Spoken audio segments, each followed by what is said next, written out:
E aí, gente, boa noite. Tudo bem? Como que vocês estão? Espero que todos estejam bem na medida do possível. Já vou me conectando aqui com vocês. Já vou colocar o nosso tema de hoje, que é um tema extremamente importante.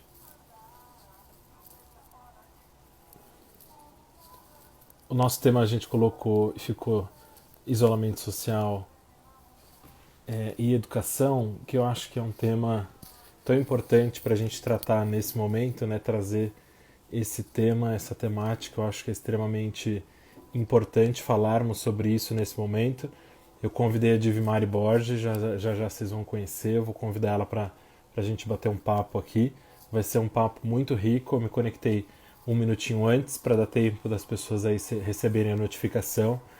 Mas 19 horas em ponto eu já chamo a Mari e a gente já começa essa troca. Não vou fazer uma introdução muito grande porque como o Instagram limita por 1 hora, acho que a gente tem bastante assunto para tratar, então acho importante a gente já ter a Divimari desde o início. Deixa eu ver se eu já consigo me conectar com ela.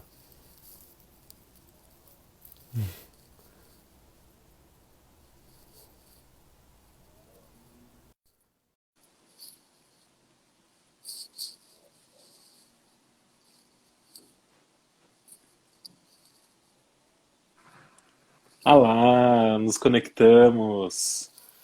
Ah, Boa boa noite. noite, né? Todo mundo, Bruno. Obrigada pelo convite. Imagina, tá me ouvindo bem? Tô sim, vocês estão me ouvindo?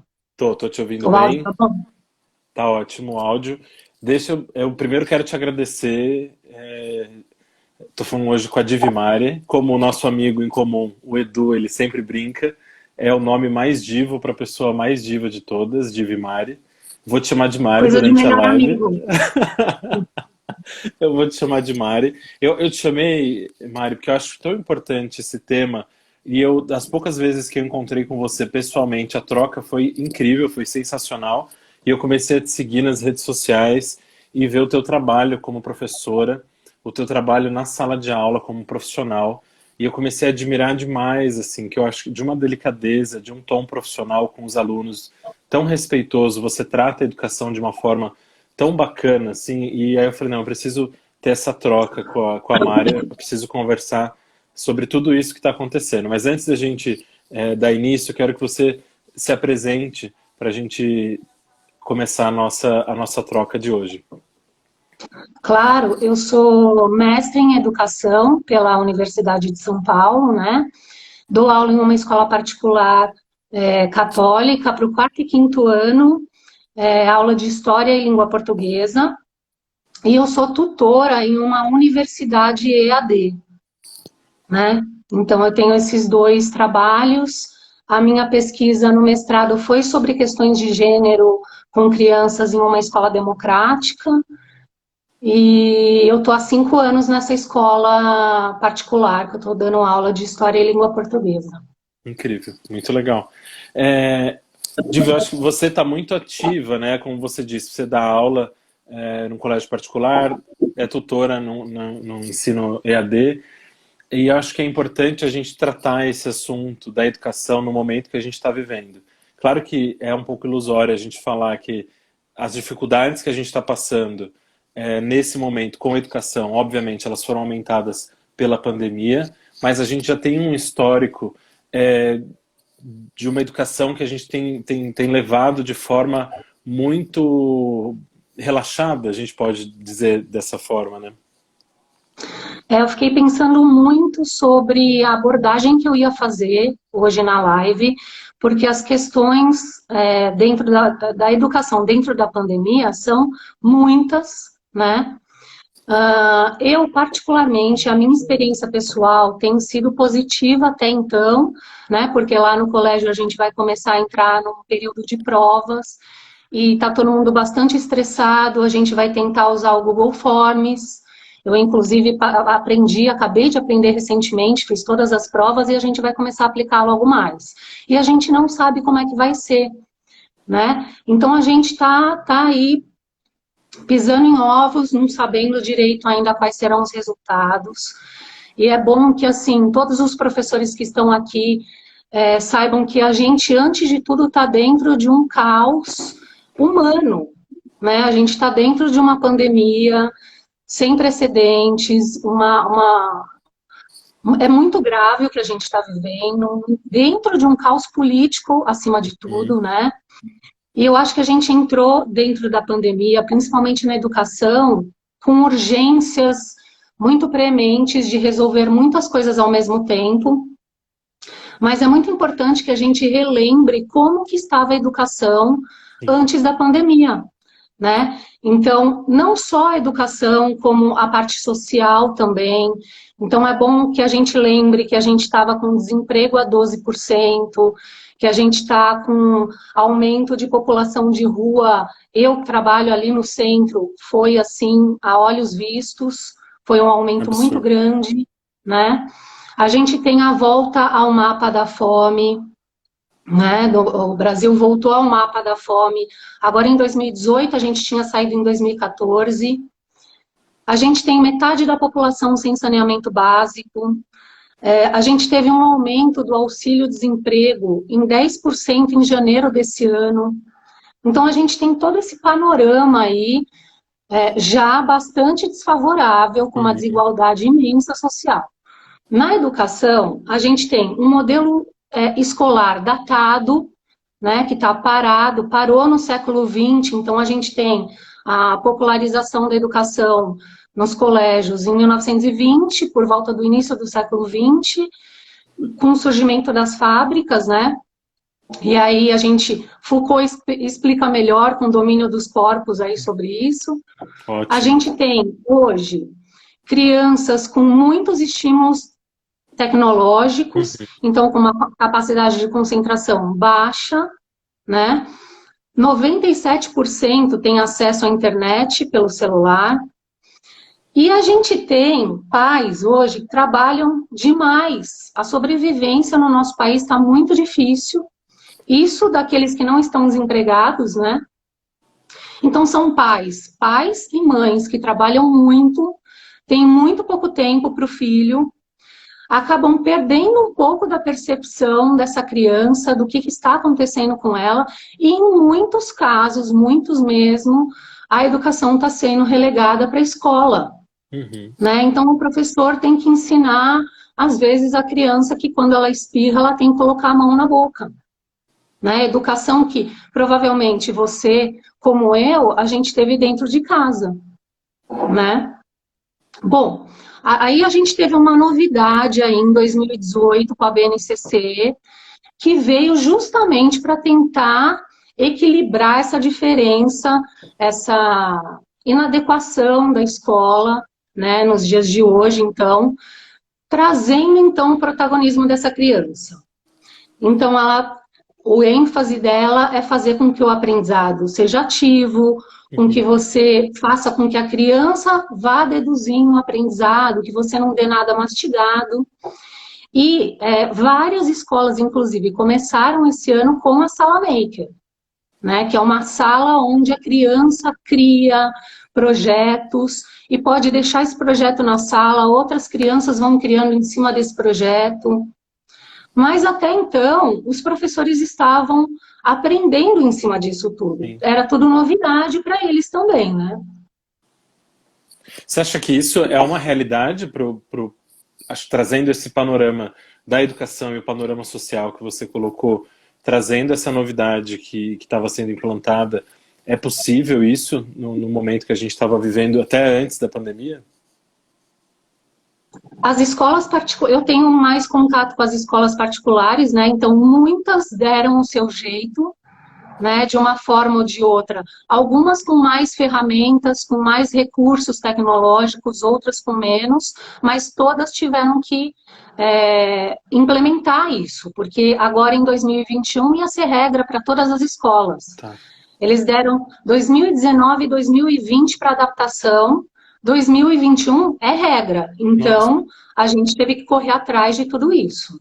Né? Então a gente tem no BNCC, por exemplo, atividades com aluno que teria que gravar vídeo, curtas, com várias atividades, com seminário, com alguma produção que ele teria feito. Então, o professor, por exemplo, tem que aprender a editar um vídeo, né? Porque ele ia pegar o vídeo de todas essas crianças e editar isso.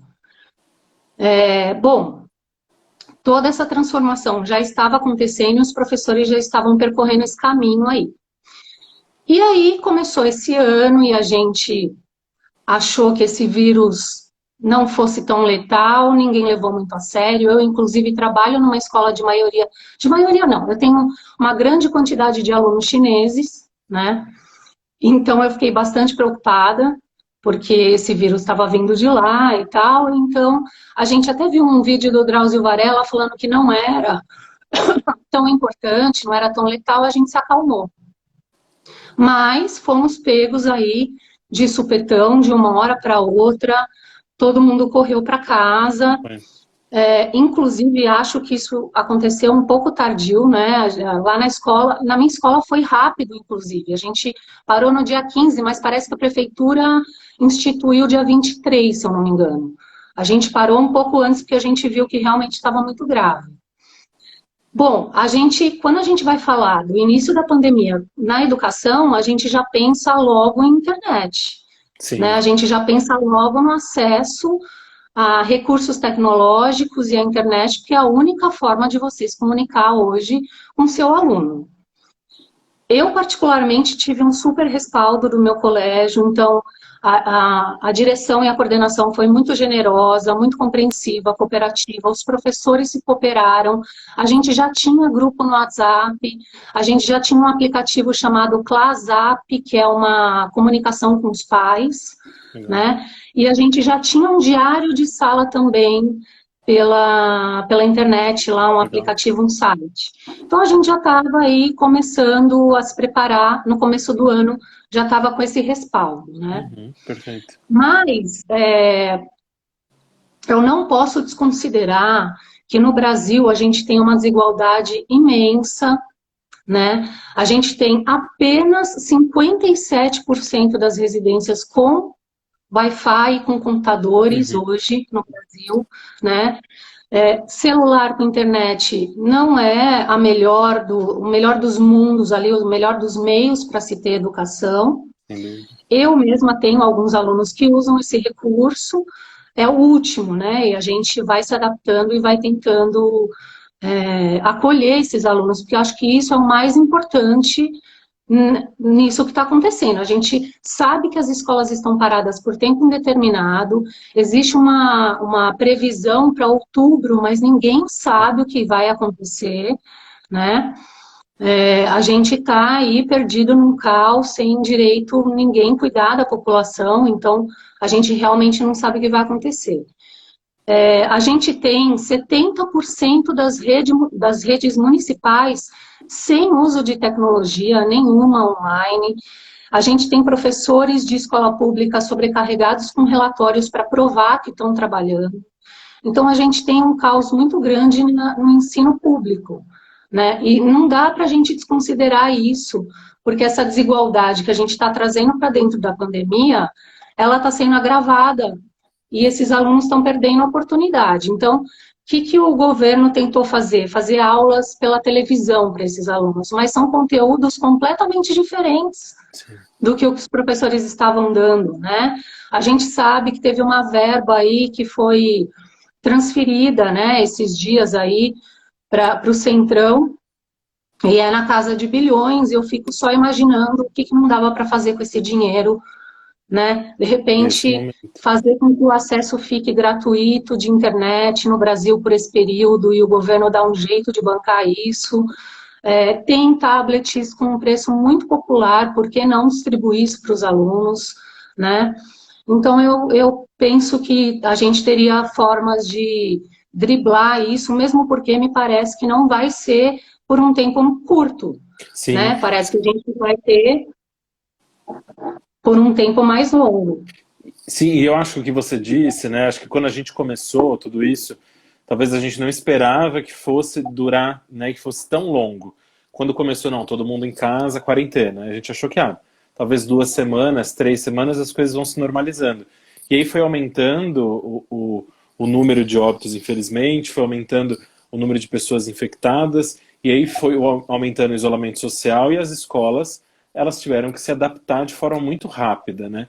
E isso que você falou, que a gente olhar para um cenário, por exemplo, de escolas, tanto da prefeitura quanto do governo, a gente tem salas superlotadas, né, com 40, 45 alunos. Então, falar que a gente volta, mais que volte em setembro, por exemplo, talvez uma previsão, ou outubro, como você falou, é muito arriscado colocar esse número de alunos dentro de uma sala de aula, né? Então, uma adaptação seria interessante, né? Como você falou, utilizar o recurso que foi colocado agora para o Centrão de uma forma viável para a educação, né? Sim, e eu penso que, como a gente teve que se adaptar com muita urgência, o que está dando para fazer agora, e assim, a gente não pode desconsiderar que a gente está vivendo um momento muito grave, Uhum, e inclusive está afetando o emocional, o psicológico de todos, crianças e adultos, sim. o que a educação consegue fazer agora é mitigar esse sofrimento na criança, né? Então ela está sendo afastada dos seus pares, toda uma relação afetiva e emocional que ela não está conseguindo trabalhar com isso, ela não está conseguindo ter um retorno, né? Isso é muito importante na educação. Sim. Acho que, por exemplo, a videoaula a gente consegue suprir minimamente, eu acho que é melhor do que nada, né? As crianças ficam bastante ansiosas, inclusive, para esse momento. Eu fiquei 4 dias sem internet, com uma internet muito instável. E quando eu voltei, eu percebi uma alegria nas crianças, assim, enorme, né? Porque elas estão vendo os amiguinhos, elas estão participando, elas estão falando comigo. Eu tento ser o mais carinhosa possível. Então, assim, a gente já fazia isso em sala de aula, né? Eu Uhum. trato o erro muito como um ganho. Eu acho que errar é um ganho, você está aprendendo com o erro. O problema é não tentar. Eu fico muito brava com o aluno que não tenta, né? Agora, com o aluno que erra, a gente dá muito valor, inclusive a gente não apaga erro, a gente valoriza erro em sala de aula. Então, isso permaneceu, né, nessas aulas que a gente quando eles dão um retorno da tarefa pelo WhatsApp, eu procuro incentivar e que tá ótima a sua escrita, olha, só melhora aqui, ali, né? A gente tem que ter essa sensibilidade. Nem sempre nós, professores, estamos ótimos para dar uma aula online, Sim. né? Muitas vezes eu pensei que eu não fosse conseguir entrar na aula, e aí você dá aquele primeiro passo, e essa aula também te salva. Então, esse contato com os alunos estão sendo uma âncora para os professores também, porque a gente acaba mantendo uma rotina, você acaba se mantendo ativa dando aula, você tem contato com a parte externa, que é com as crianças e com os pais, Sim. porque agora os pais estão assistindo às aulas também, então tem esse diferencial. Mas eu também sei que existem professores que não ficam à vontade na frente de uma câmera, nunca tiveram essa experiência, né? É uma experiência nova, da geração mais nova, aí com TikTokers, Uhum. YouTubers, né? E a gente ainda que lida isso no Instagram, Stories, mas a gente tem aí uma maioria de professorado no Brasil hoje de 40 anos para mais, Nossa. né?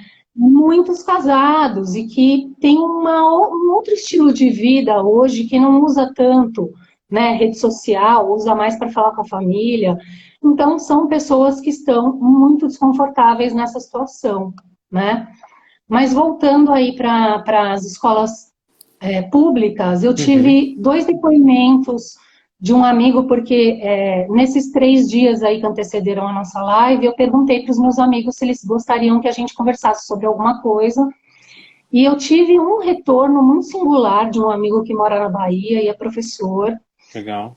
contando que os alunos agora, a preocupação desses professores é outra, né, que esses alunos estão passando necessidade primária de alimentação, então eles estão aí se reunindo para fazer alguma ação para ajudar esses alunos, para fazer um levantamento desses alunos.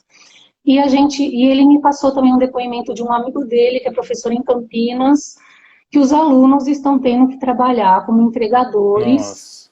porque os pais estão desempregados, né? Então, eu creio que daqui um pouco a nossa discussão sobre educação vai passar para um outro patamar realmente, porque a gente está com o desemprego crescendo, né?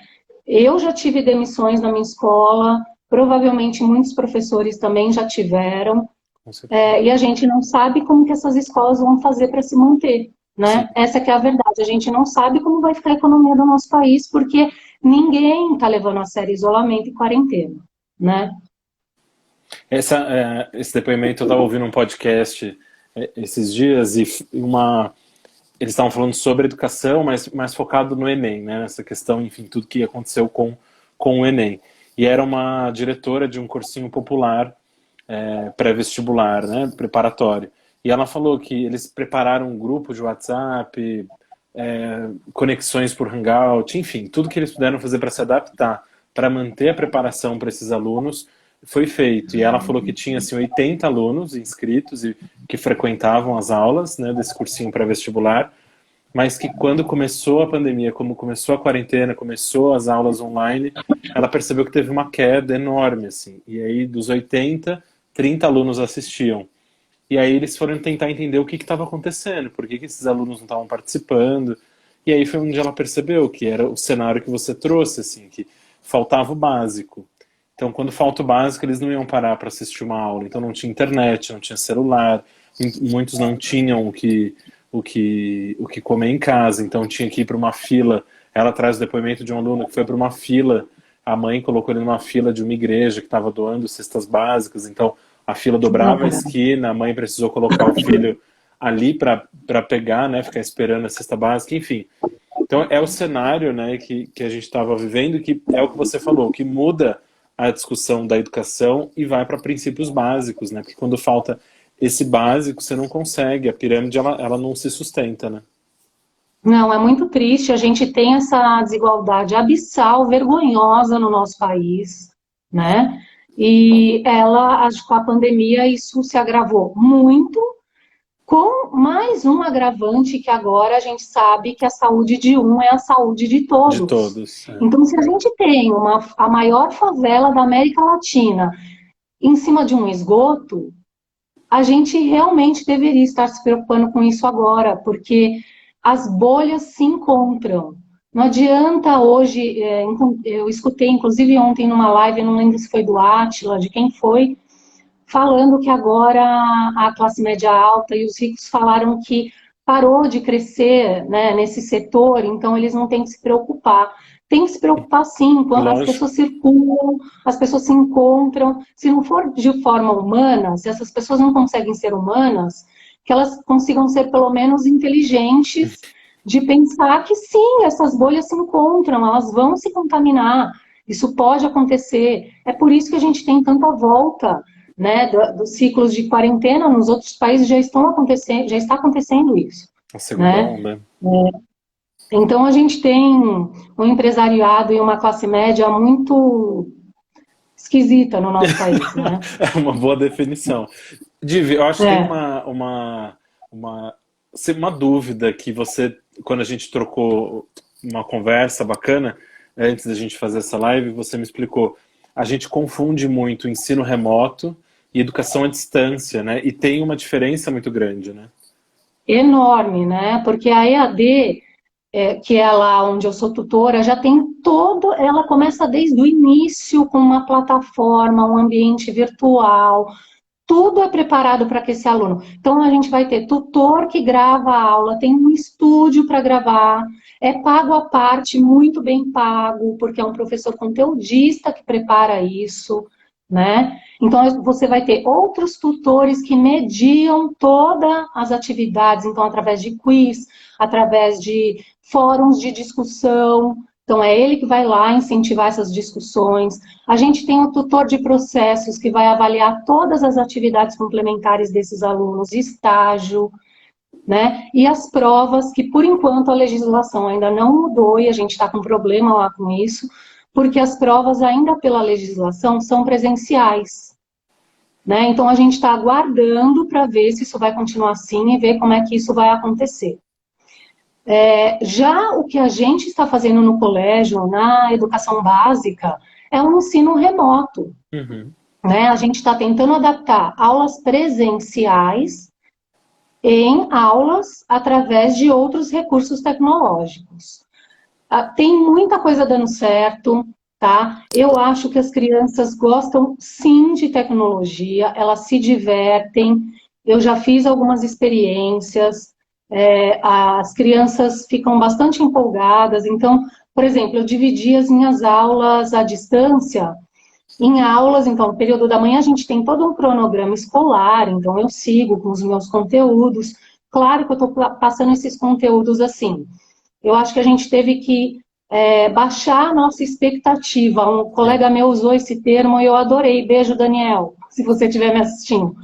Ele usou esse termo, eu gostei muito, porque realmente a gente teve que baixar a nossa expectativa quanto ao conteúdo, eleger aquilo que realmente é importante e tentar dar da melhor forma, da forma mais lúdica, mais gostosa, e tentar e criar. Claro que nem sempre dá para fazer isso, mas tentar oferecer isso de uma forma gostosa para a criança. Então, por exemplo, eu descobri um site chamado Kahoot.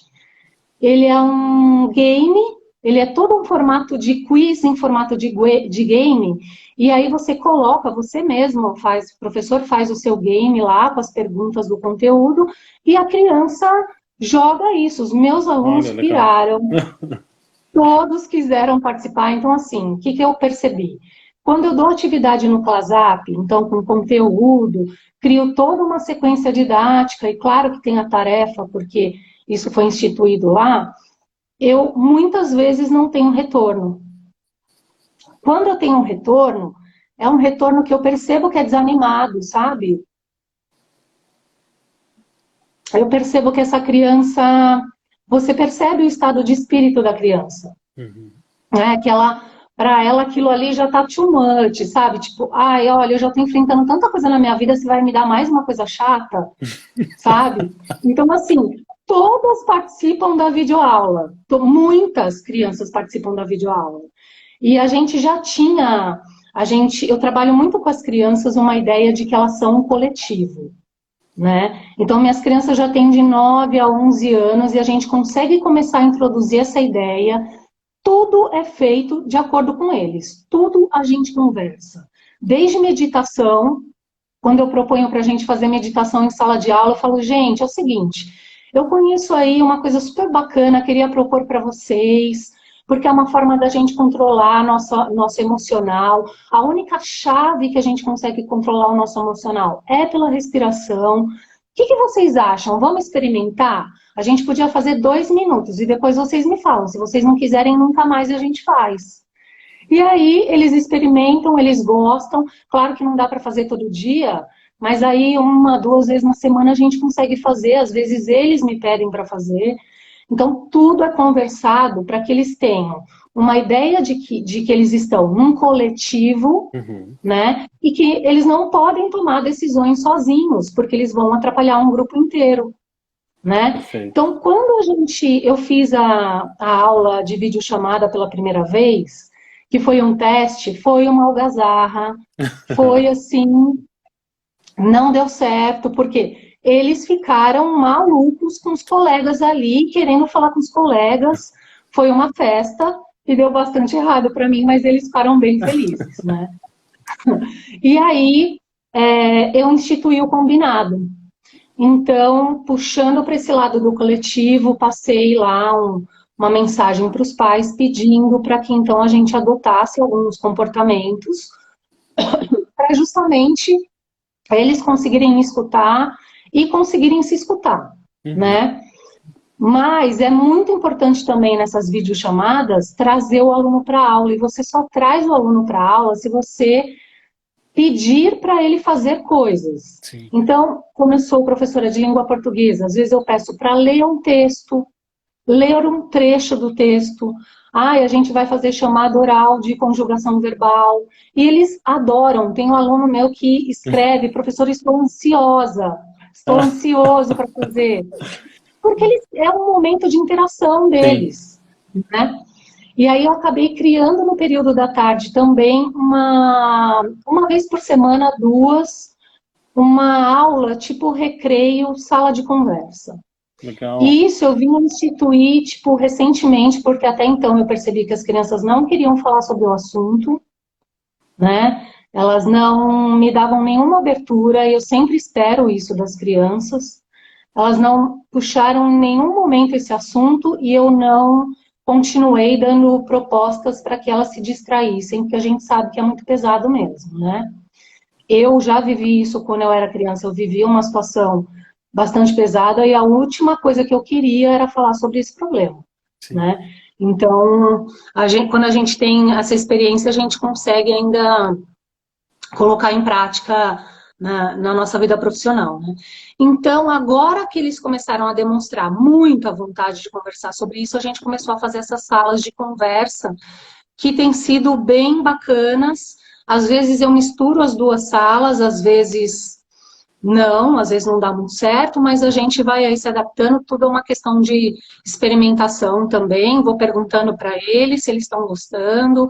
Como eu sempre fiz em sala de aula, eu continuo fazendo no ensino remoto, né? Perfeito.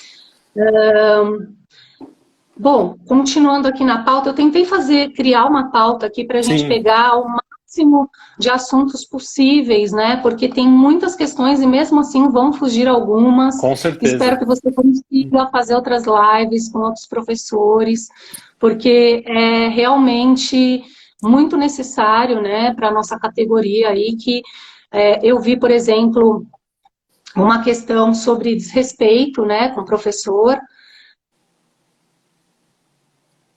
E aí, o que que acontece? A gente tem pais que não estavam tendo contato muito frequente com seus filhos, não sabiam como eles estavam se comportando, né?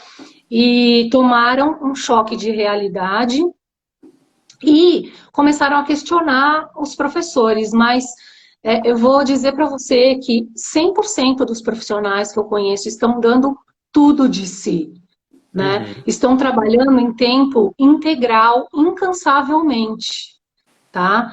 Posso falar por mim, posso falar pelos meus colegas de trabalho, posso falar por meus colegas acadêmicos que trabalham e que a gente tem contato, estão todos dando. Eu sou suspeita para falar porque é uma das categorias que eu mais admiro de pessoas, assim. Em geral, são pessoas muito generosas, muito prontas para ajudar, muito, enfim, sou suspeita para falar, né? Bom, a gente tem aí, então, esses docentes se dedicando de forma integral, com os recursos que têm em mãos, porque a gente sabemos muito bem que não é a categoria que é melhor valorizada e remunerada no nosso país, então Sim. muitos não têm ótimos aparelhos de celular, tablet, computador, câmera, não têm esses recursos, eles estão se virando com o que eles têm em mãos, né? Não estamos tendo nenhum respaldo, nem ganhando a mais da escola para conseguir dar um jeito nisso, né?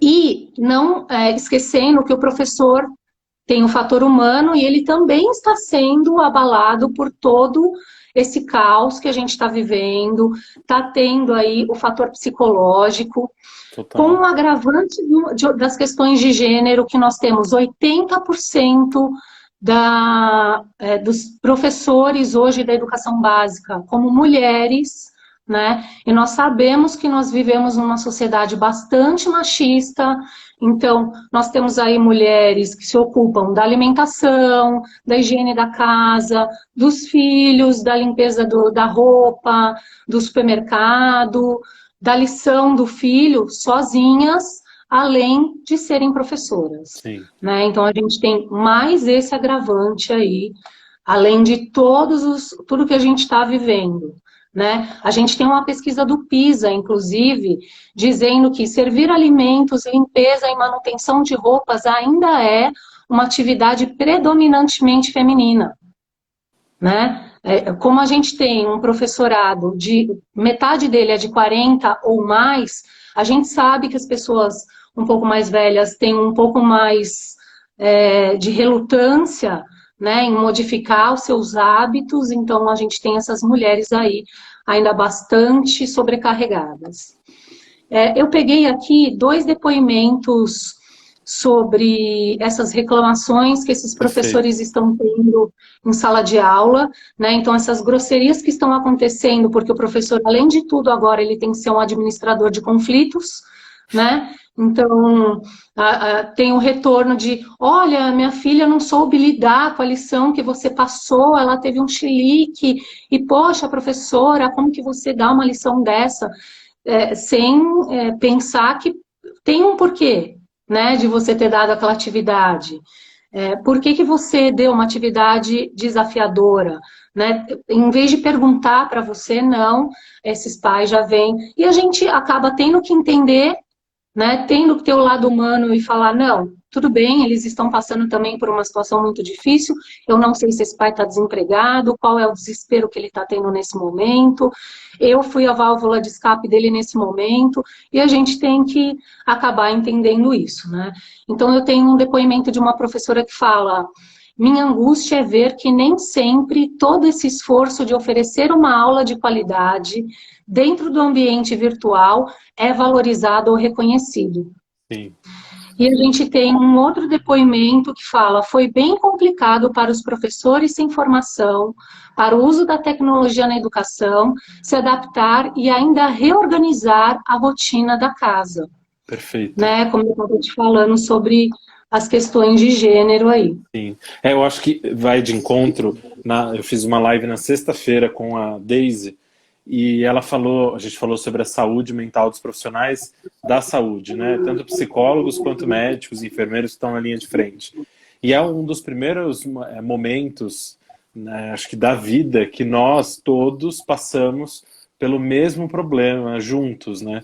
Então, tanto pais, pensando no ambiente, né, adaptando esse pensamento no ambiente escolar, tanto pais, quanto professores, quanto alunos, passam pela mesma angústia neste momento, né? Então, eu fico imaginando assim, você provavelmente mora, ou tem, ou não se convive, a tua mãe, a tua irmã, então se sua mãe é idosa, faz parte do grupo de risco, você também se preocupa com ela.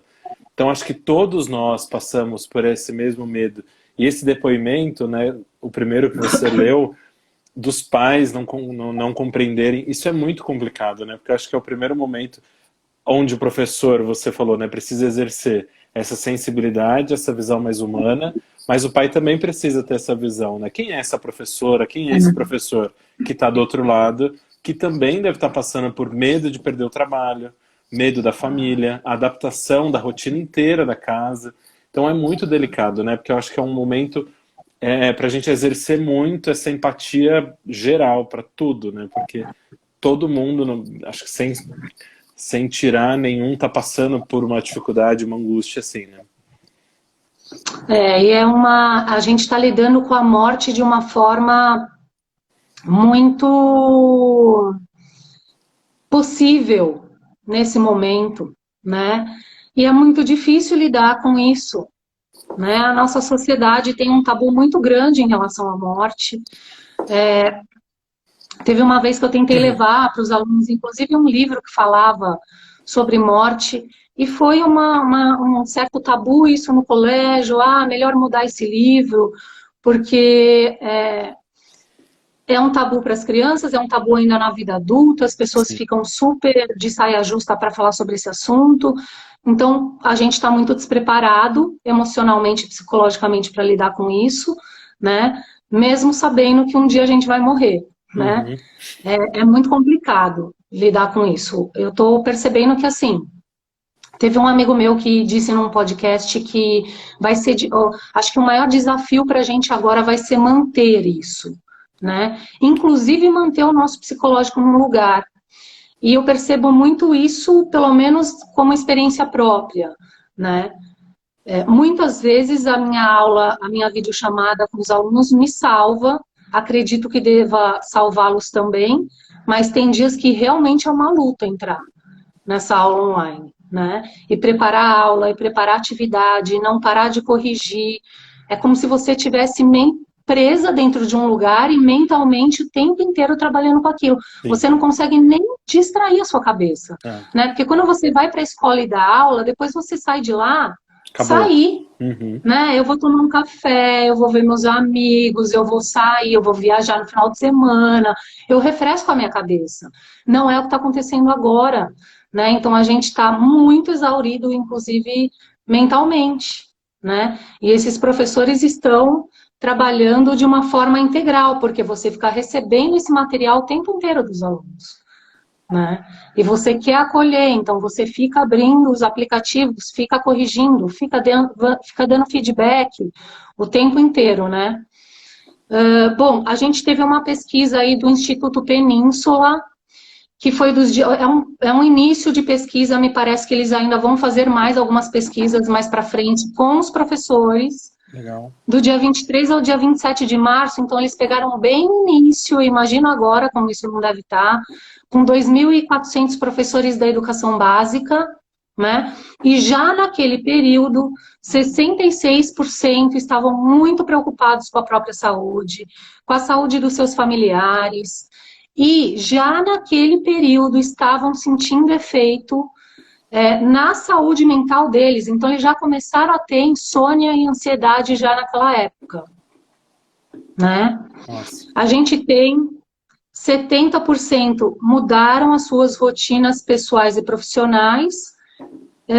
Então, a gente tem aí esse cenário bastante complicado na educação. A gente não sabe que caminho isso vai tomar, né? Sim. A gente não sabe que caminho isso vai tomar, social, economicamente, quiçá na educação.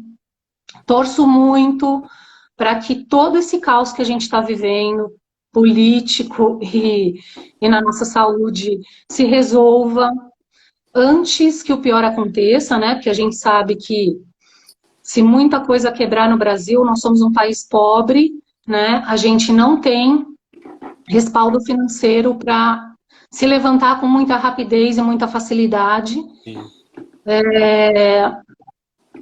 Isso pode acabar gerando aí uma população de rua muito catastrófica, né?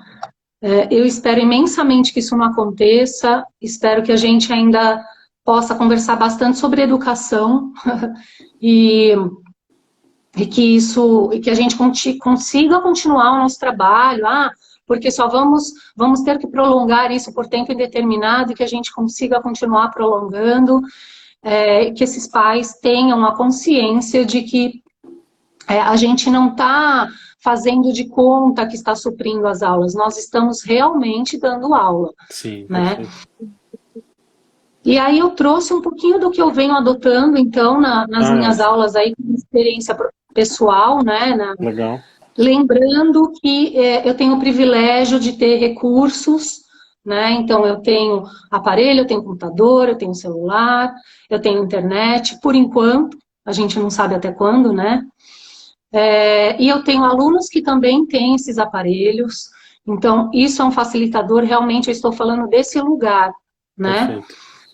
Bom, a primeira coisa que eu fiz quando tudo isso aconteceu foi enviar uma mensagem para os pais, dizendo que a partir desse momento eu não iria priorizar o conteúdo, né? Então, para mim era muito importante cuidar da saúde mental dessas crianças, emocional e psicológica, e que isso ia ser a minha prioridade. Óbvio que o conteúdo continuou sendo dado, eu tive que eleger alguns conteúdos que eu soubesse que não ia aborrecê-los ou pressioná-los e deixá-los chateados, né? Perfeito. Divi, deixa eu só, Então, foi minha primeira... só te interromper rapidinho. A nossa live, ela tem, eu estou cronometrando aqui, ela tem 16 minutos, mas eu não quero te interromper, eu acho Já? que é um tema muito importante. Então, pode seguir normal, mas só te avisando que tem 16 minutos. Aí, se der tempo, eu te faço as perguntas, mas eu quero muito que você conclua essa parte que eu acho que é bem, bem importante. Eu acho que eu já falei bastante, eu falei nesse inteirinho aí, eu acabei falando muito da minha experiência, falei do site do Kahoot, que eu acabei adotando algumas metodologias aí, mais conversa, presencial, menos tarefa chata, que de Sim. chato já basta eles estarem em casa, né? Então, uma interação maior com eles. Perfeito. Essa interação, inclusive, está prevista no BNCC, a gente já teria que estar trabalhando desse jeito mesmo, né? Então, por exemplo, incentivar a prática de tomar sol. Então, a gente tirou fotos, todo mundo tomando sol, eles gostam dessa interação entre eles, né? E os combinados também. Eu queria falar sobre a Helena Singer, Ah, legal. porque a gente, ela diz que a gente também está falando sobre ensino remoto, ainda levando em consideração o século passado, né? Então, aquela educação à distância feita ainda de uma forma insatisfatória, sendo que hoje a gente tem todos os recursos possíveis para dar essa aula remoto, Uhum. né? Então, isso tem que ser reavaliado, repensado. A gente também fala sobre as crianças serem produtoras de conteúdo, né? Então, eu quero dar um exemplo aqui, que é o PH Cortez, que é um menino maravilhoso, tem um canal no YouTube que fala sobre os meus heróis negros brasileiros. Ah, eu acho que eu já Eu sou assisti. muito fã desse menino. Ele, inclusive, já foi visitar meus alunos e foi um auê, porque meus alunos já eram fãs dele, né? E quando eu conheci o PH, ele tinha 12 anos. E ele já produzia esse conteúdo, né? Então, a gente também tem que falar sobre educação informal e a generosidade de tantas plataformas hoje que ofereceram visita virtual em museu, Uhum. filmes, né? A gente tem que levar tudo isso em conta. Isso Sim. também é educação, isso também é aprendizado, isso é uma troca também, né? E outra coisa que ela leva em conta são as longas distâncias que às vezes as crianças percorrem para chegar na escola, Sim. né? E que isso a gente pode citar como um lado ruim da escola presencial. Então, que a gente tem que pensar nisso com uma reflexão honesta, tentar olhar dos dois lados e ver de que forma isso pode acontecer daqui para frente. Perfeito. Por último, eu gostaria de falar que a gente tem aí uma nova geração que em 2030, 85% das profissões não existem ainda, né? Então, são crianças que têm que aprender a mexer com todos os recursos tecnológicos disponíveis, Google Drive, Google Forms, o Google está aí oferecendo várias ferramentas, né? No Zoom, e muitas crianças, pelo menos as minhas que são um pouquinho maiores, estão com bastante autonomia, Familiarizadas. entram, falam, né? E é isso, a gente também tem que se ligar que os recursos tecnológicos vai ter que entrar para a vida dessas Com crianças. A gente certeza. entrou na obrigação e vamos aproveitar essa deixa aí para fazer isso parte da escola, né? Sim. E tirar ganhos disso, né? Eu acho que é muito importante. Você falou uma vez uma coisa que eu achei muito interessante, que logo quando começou, você foi acolhendo teus alunos, né? Acolhendo e continuou se adaptando e continuou os conteúdos para tratar de pandemia posteriormente, assim, né? Tratar essa angústia depois, para tentar manter uma certa normalidade com eles. Isso é muito bom, né? Porque você traz ferramentas, traz esse aluno para mais próximo de você, né? E acho que isso facilita muito. Eu queria entrar nas perguntas, a gente tem 11, 10 minutos de live, acho que dá para a gente responder algumas perguntas. Muitas eu acho que acabam trazendo já um panorama do que foi a nossa live, né? Do que a gente conversou, mas acho legal a gente trazer, porque algumas têm até um certo depoimento. Para você saber, Div, Uhum. eu acho que essa foi a live que eu mais recebi perguntas, assim. Eu acho que eu tenho muitos amigos que são professores, são da área da educação, e as pessoas se interessam muito, né? Como é um tema que é muito importante nesse momento, eu recebi muita pergunta, acabei selecionando algumas. Essa eu vou ler uma delas, ó. Grande parte dos meus alunos não tem acesso, não tem acessado ou participado das aulas. Me sinto muito culpada. mas sei que mas sei que tudo que está acontecendo vai muito além das minhas competências. Nós, professores, estamos recebendo muitas críticas dos pais dos alunos. Você acha que isso acontece pela falta de participação dos pais na vida escolar dos filhos antes mesmo da pandemia? Ah, com certeza. É aquilo que eu já tinha trazido, né? A gente Sim, já trouxe aqui na live. São pais que trabalham, que estavam trabalhando loucamente. Aliás, isso eu falava em todas as reuniões de pais, né? Que eu entendo que a vida está muito dura mesmo, que esses pais trabalham os dois, né? E acabam perdendo, às vezes, muito do contato com essa criança. Então, que é muito importante haver uma parceria. sim, Isso com aula presencial, com aula remota, né? Se houver essa parceria, a chance de sucesso de desenvolvimento dessa criança é muito maior. Então, ao invés de acusar esse professor, agir de uma forma grosseira, busca esse professor, ter nesse professor um parceiro. sim, Pergunte para ele, né? Fala, olha, meu filho não está se adaptando assim, será que teria uma outra forma de fazer?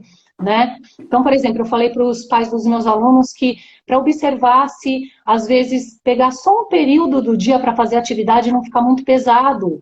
Divide em 2 períodos, né? Ou aquele dia que o aluno realmente não está bem para fazer, ok. O que a gente está vivendo é muito grave, né? Não dá para sobrecarregar com mais essa pressão esse aluno. A gente tem que tentar fazer isso de uma forma muito mais como uma distração gostosa do que como um conteúdo pesado sim. opressor, né? Perfeito. Perfeito. Tem uma outra pergunta, claro que não tem como prever o futuro, mas acho que é legal trazer a tua opinião nessa pergunta. Como você acha que será a volta às aulas, tanto na rede privada quanto na rede pública? Eu acho que não vai acontecer tão cedo. Se acontecer, a gente sabe que vai ter uma volta muito rápida para casa. A gente já tem estudos dizendo isso, né? Eu vi um estudo de aula de canto, se eu não me engano. 2 professores que estavam contaminados e acabou contaminando metade da sala e seus familiares. Então, é muito questionável, precisa haver muito cuidado nesse retorno, se houver, né? Na minha opinião própria, eu acho que se houver esse retorno, tem que ser muito mais uma reconquista social das crianças, no ar livre, para elas se Legal. verem, conversar, uma outra atividade diferenciada do que a gente está acostumado. Então, assim, aula presencial com o professor falando, acho que a gente vai ter que rever isso daí, urgente, pelo menos nesse primeiro momento, isso não vai dar para acontecer, vai ter que continuar com a aula remota, e, de repente, para esse aluno refrescar um pouco a cabeça, voltar a ter contato com seus amigos, a escola promover alguns encontros que eu ainda não sei como seria, em pequenos grupos, no pátio, ao ar livre, conversando, fazendo alguma atividade onde eles consigam se ver, né, sair um pouco de casa, mas também nem sei se existe alguma previsão, porque o nosso país está com números cada vez mais Chegando. crescentes, a Nem gente não chegou no sabe aonde pico isso ainda, vai né? dar. É, Perfeito. então a gente não sabe aonde isso vai dar, tá todo mundo muito inseguro, né? Sim, sim. Eu vou abrir os comentários. Se alguém quiser comentar, fazer alguma pergunta, eu já vou te fazendo outra. Como você vê a gritante diferença de acessos aos meios de educação online entre os alunos de escolas particulares e públicas? A gente trouxe toda a desigualdade social que Sim, a gente tem no nosso país para dentro da pandemia, para dentro da educação. E digo mais, a gente está com necessidade, esses alunos estão passando por necessidades primárias. A gente está aqui falando de tecnologia, esses alunos não estão tendo o que comer, né? Então, que fique muito, até que bom que eu estou falando sobre isso, porque, gente, a gente precisa ter uma cultura de ajuda, uma cultura de doação, a gente precisa aprender a doar, agora mais do que nunca, né? Escolham as suas instituições, vão lá atrás das pessoas que vocês admiram, vejam quem eles estão ajudando e ajudem também. O sim, nosso país está muito abaixo daquilo que os outros países fazem. A gente agora, mais do que nunca, precisa ajudar, né? perfeito. Então, assim, eu fico muito pesarosa, porque essa desigualdade agora foi para dentro da educação, principalmente para esses alunos sem recursos. Perfeito. Acho que ficou mais escancarado, né, Mari? Eu acho que essa desigualdade agora ela ficou extremamente...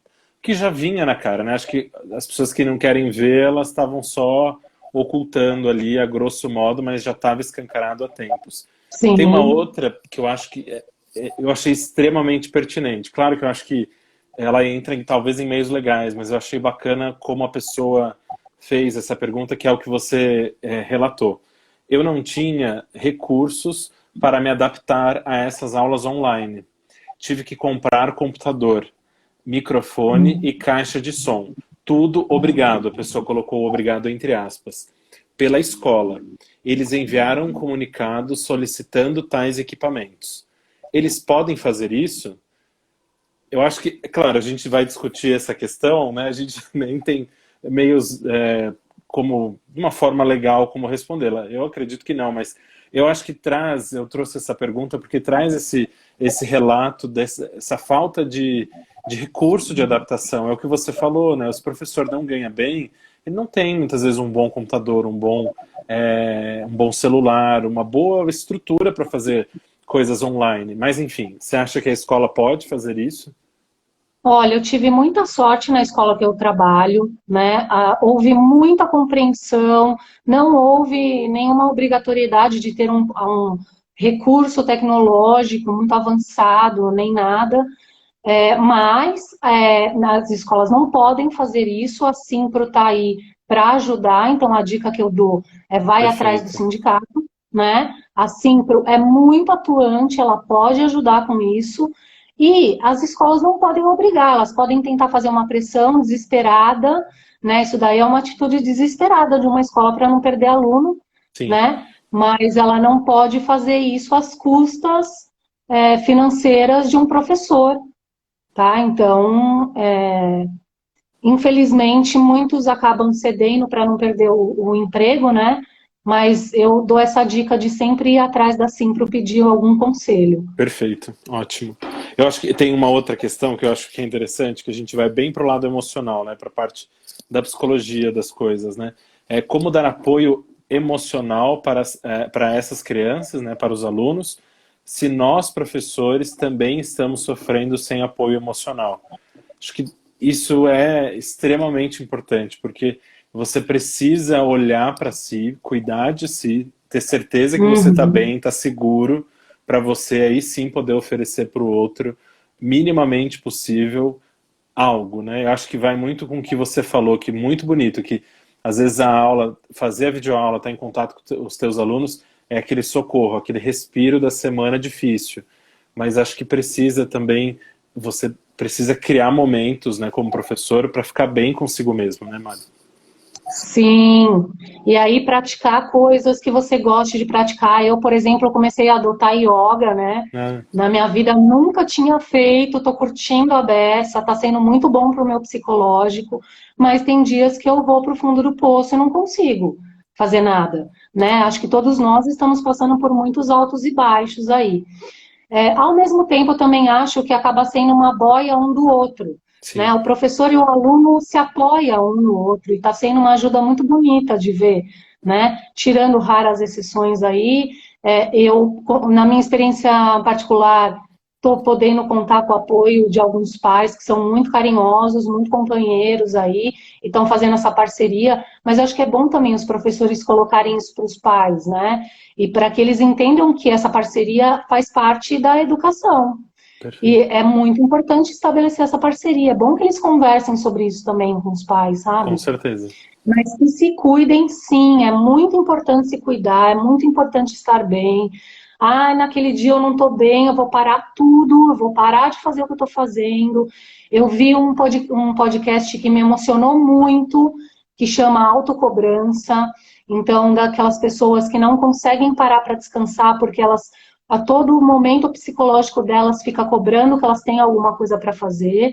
E é muito bom a gente ter esse alerta e essa consciência, porque a gente tem sim o direito, principalmente nesse momento humano, de parar sim quando a gente não está bem, para tudo, se distrai, conversa com um amigo, né?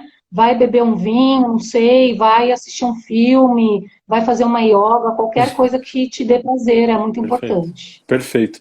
Mari, nossa live bateu 20 segundos finais, já contando, 18, 17. Eu quero muito te agradecer. Foi uma troca muito especial. Acho que desde o início que você aceitou, topou, a gente foi conversando por telefone, por mensagem. Te agradecer muito de verdade. Obrigado pela sua disponibilidade, pelo seu profissionalismo. Eu que agradeço.